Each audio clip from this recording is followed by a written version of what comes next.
अच्छा, यहाँ पर ना दो तरह के स्टूडेंट्स हैं इस वक्त। एक वो जो हमारे पास इनरोल्ड हैं, ठीक है, उनमें से भी बहुत सारे स्टूडेंट्स नहीं आए होंगे। और कुछ आप में से ऐसे होंगे जो फर्स्ट टाइम क्लास ले रहे होंगे, डेमो भी फर्स्ट टाइम ले रहे होंगे। ठीक है, और कुछ ऐसे होंगे जिन्होंने पहले कोई सेशन ज्वाइन किया होगा। अ, ठीक है, या पहले कोई डेमो क्लास ली होगी किसी और प्रिपरेशन के लिए। तो आप में से वो हैं, जिस तरह भी इकरामुल्ला है, हमारे जीके के स्टूडेंट हैं, ओन है इधर। तो हमारे जीके के स्टूडेंट हैं, लेकिन वो भी तैयारी कर रहे हैं जी एफजीआई की। कुछ स्टूडेंट्स को ये इश्यूज हैं कि सर अभी, बल्कि 23 सितंबर लास्ट डेट है, और इसका स्केड्यूल भी आ गया, आपके पास 1 मंथ भी नहीं है। अगर इसके एंड डेट देखें 23 सितंबर, तो आपके पास 1 मंथ भी नहीं है इसकी प्रिपरेशन का।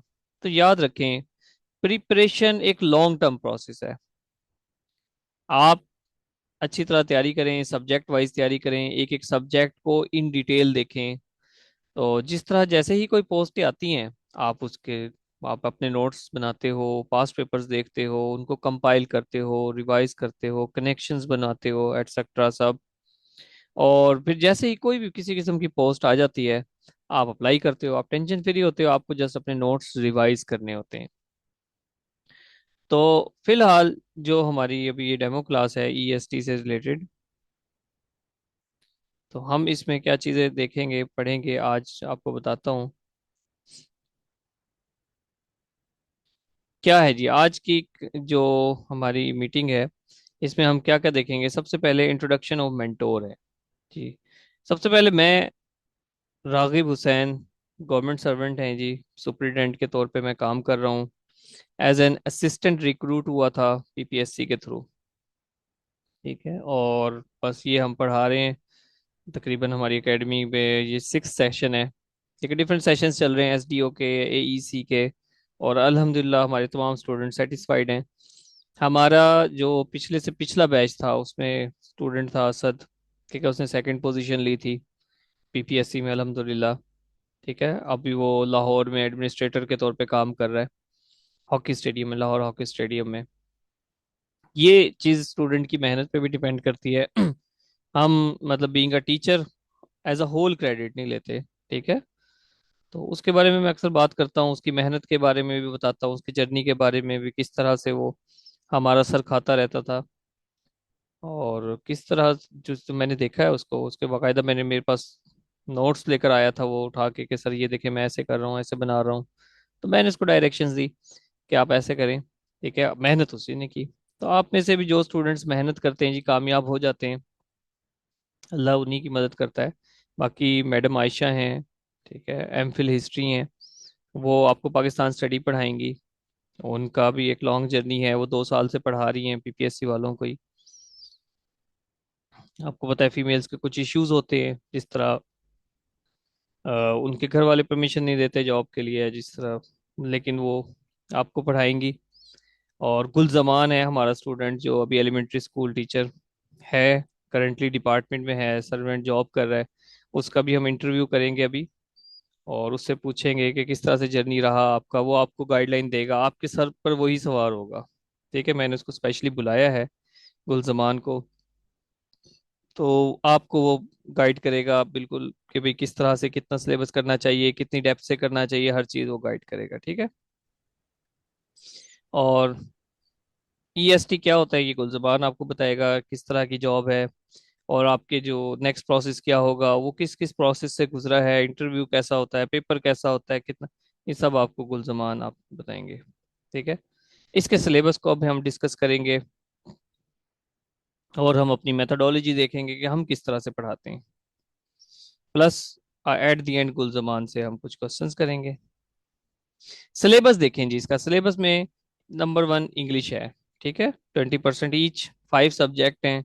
20 नंबर की इंग्लिश आएगी, 20 नंबर की पाकिस्तान स्टडी आएगी, फिर 20 नंबर की जनरल मैथ है, जनरल साइंस है, पेडागोजी है।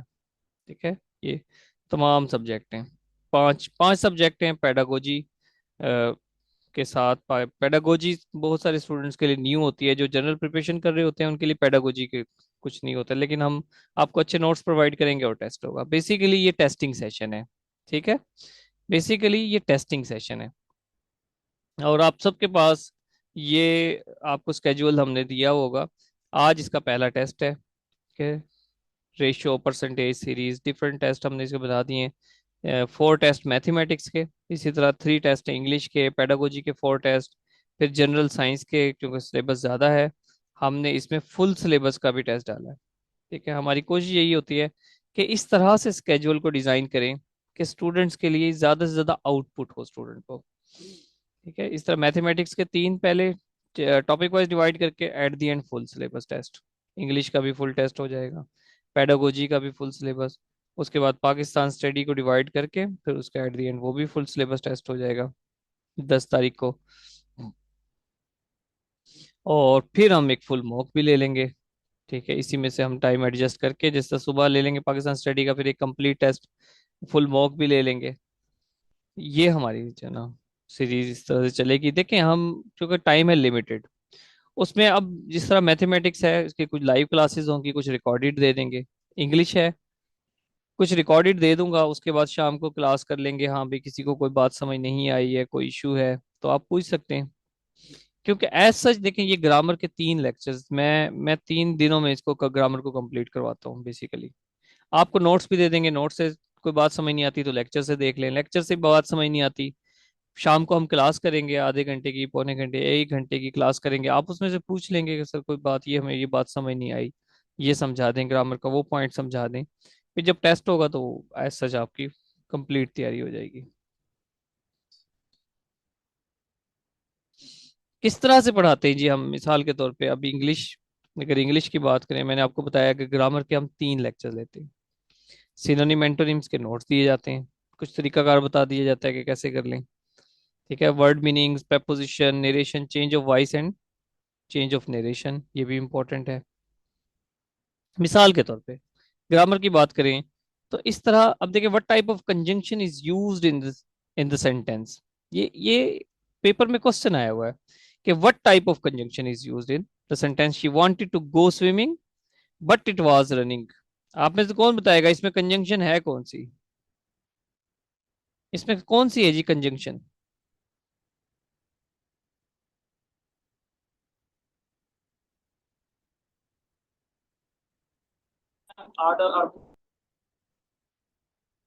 सॉरी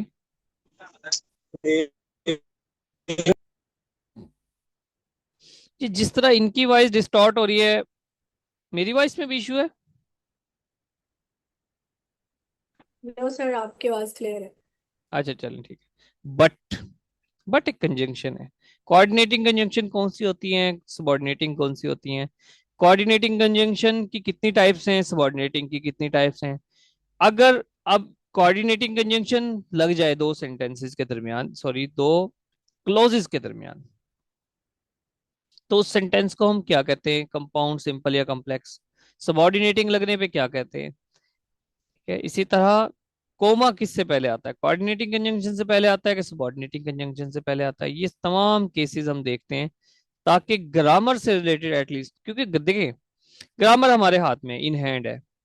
सिनोनिम एंटोनिम कोई ऐसा नया वर्ड पूछा जा सकता है जो इवन टीचर्स को भी नहीं आ सकता, लेकिन ग्रामर का एक दायराकार है।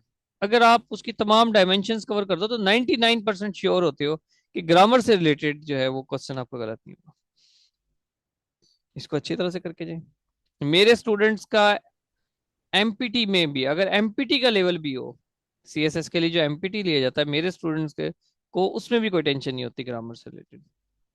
डिपेंड करता है कि आपने कितनी अच्छी तरह से किया क्या, ठीक है। पंक्चुएशन है तो कुछ पंक्चुएशन करनी चाहिए, सारी ना करें। अगर ईएसटी की बात कर लें, कोमा है, कहाँ पे इस्तेमाल होता है जी, to separate items in a series, जिसके डिफरेंट केसेस हैं। मिसाल के तौर पे I like rice, beef and vegetables, and से पहले भी कोमा लगा दिया आपने, ऑक्सफोर्ड कोमा कहते हैं इसको, ठीक है। राइस से बाद कोमा, बीफ के बाद कोमा। तो इस तरह से एग्जाम्पल्स के थ्रू आप समझ लेते हो, फिर उसके बाद टेस्ट देते हो, तो डिफरेंट एग्जाम्पल्स, फिर प्रैक्टिस, ऑटोमेटिक आपको चीजें इम्प्रिंट हो जाती हैं। कुछ प्रैक्टिस के लिए भी एक्सरसाइज दे दूंगा आपको।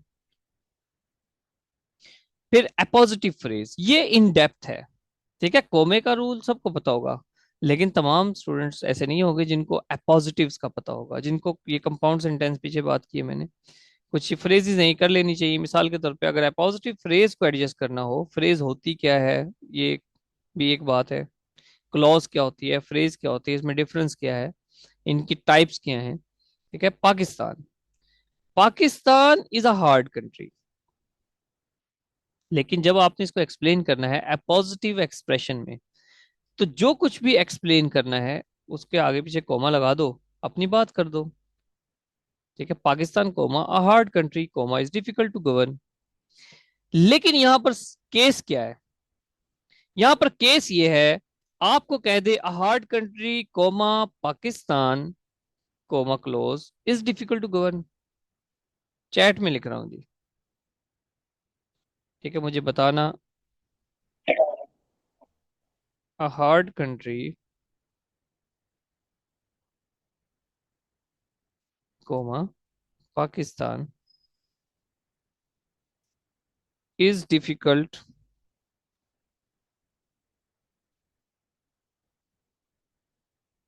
To govern. अब देखें कि ये शेप तो ऐसी है, चैट में देखें।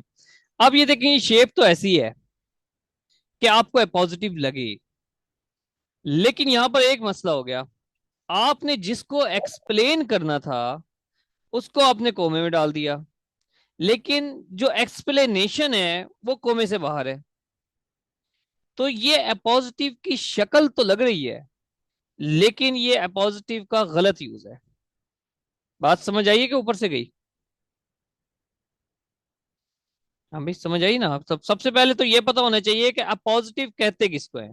ये अपोजिटिव फ्रेज है, अ हार्ड कंट्री, तो ये कोमे में होनी चाहिए, ना कि पाकिस्तान को कोमे में। क्लियर होगी बात? कंपाउंड सेंटेंस देखें, mother cooked the meal comma and. कोई मुझे बताएगा कि जो एंड है ये कौन सी कंजंक्शन है?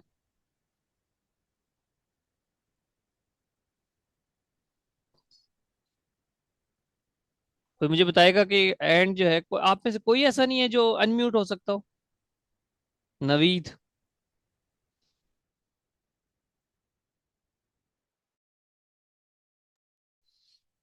हाँ भाई, कोई ऐसा नहीं है जो अनम्यूट हो सकता है? सबकी वॉइस में प्रॉब्लम है, बैकग्राउंड पे शोर है। अच्छा, एक रिप्लाई आया।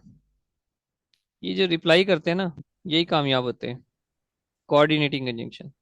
उसकी रीजन है, उसकी रीजन है, इसका मतलब होता है, अगर आप रिप्लाई कर रहे हो, मैं अपने स्टूडेंट्स को बार बार कहता हूँ बोला करो, लेकिन ऐसे फजूल भी नहीं कि टीचर को बोलने ना दो। देखिए, आप रिप्लाई तो क्या करो ना, या एटलीस्ट चैट पे लिख रहे हैं तो पता लगे। देखिए, ये कोऑर्डिनेटिंग कंजंक्शन है और इससे पहले एंड लग रहा है। जब भी दो क्लॉजेज कोऑर्डिनेटिंग कंजंक्शन से जुड़े, उसको कंपाउंड सेंटेंस बना देती हैं। और जब भी दो क्लॉजेज सबऑर्डिनेटिंग कंजंक्शन से जुड़ती हैं, तो उसको कॉम्प्लेक्स सेंटेंस बना देती हैं। ठीक है, सिंपल सा रूल है।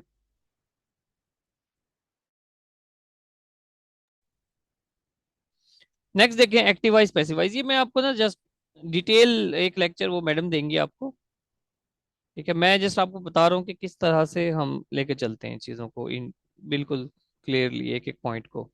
एक्टिव एंड पैसिवाइज देखें, imperative sentence, active and passivise. सबको आता है कि प्रेजेंट कंटिन्यूअस का किस तरह से एक्टिव पैसिव बनाना है, प्रेजेंट डेफिनेट का भी आ जाता है, परफेक्ट का भी आ जाता है। इश्यू कहां पर आता है?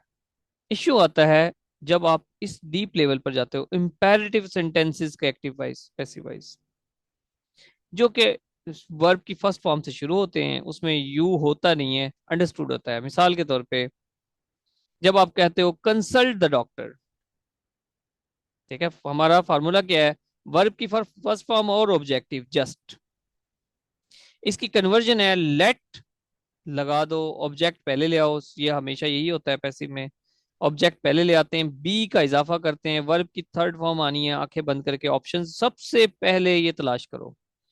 जब वो आपको कह रहा है कि पैसिवाइज बनाओ, ऑप्शंस तलाश करो कि थर्ड फॉर्म वाले कौन से हैं। आप यकीन करें कि दो तो आपके शायद ऐसे हों जिसमें थर्ड फॉर्म यूज ना किया हो, फौरन से क्रॉस कर दो ऑप्शन कि भाई ये तो है नहीं। उसके बाद तलाश करो बी, हो सकता है। अब जो तलाश करना है आपने, आपने ए और सी काट दिए हैं, बी और डी देख रहे हो। उस बी और डी में देखना है कि क्या ये बी है, ये वाला। हो सकता है ना हो, अगर नहीं है तो फिर आपका जो लास्ट ऑप्शन है वो करेक्ट है। और अगर है फिर कंपैरिजन करना है।